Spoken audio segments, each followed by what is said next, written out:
Madame Bettencourt, bonsoir. Je suis très heureux de vous avoir en face de moi ce soir parce que j'ai un message solennel à vous adresser de la part de tous les Français qui sont victimes de la crise en ce moment. Je voudrais vous dire, Madame Bettencourt, que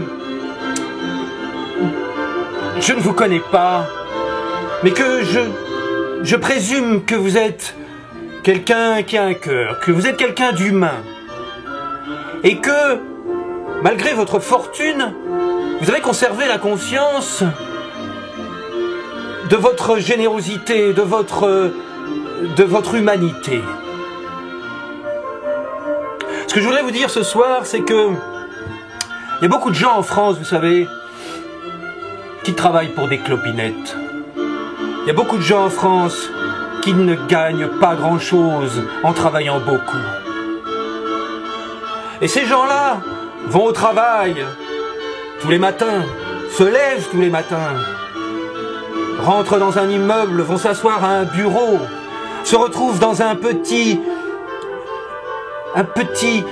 bureau, un petit local, avec des collègues, tous les jours de leur vie, Madame Bettencourt.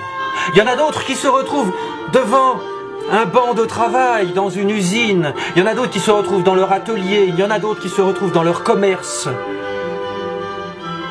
Tous ces gens-là ne comprennent pas, madame. Ces gens-là ne comprennent pas qu'il soit possible en France aujourd'hui d'être obligé de travailler pendant plus de 40 ans pour avoir droit à gagner un petit pourcentage de la richesse qu'on a réussi à générer et à conserver pendant toute une longue vie. Ce que je voulais vous dire, Madame Bettencourt, ce soir, c'est que vous avez le pouvoir, en vous, avec les moyens dont vous disposez, vous avez le pouvoir d'inscrire votre nom dans l'histoire de France et dans l'histoire du monde. Comment ?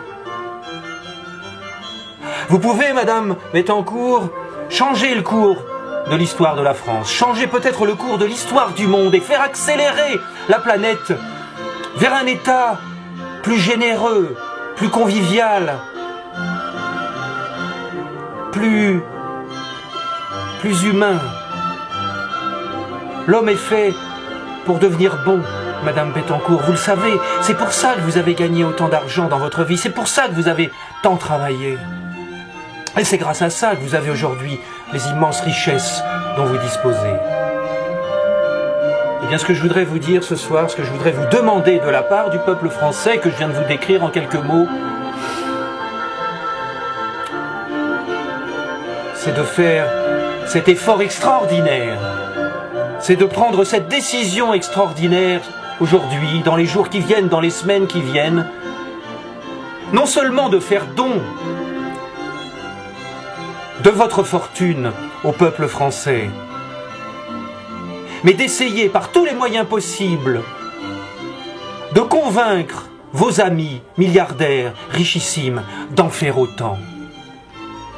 Ne croyez-vous pas que Madame Bettencourt, ne croyez-vous pas que si vous aviez le courage de prendre cette décision, les choses ne seraient plus jamais les mêmes sur la Terre? Oui ou non? Ne croyez-vous pas qu'on pourrait tous vivre en travaillant moins, en étant plus heureux,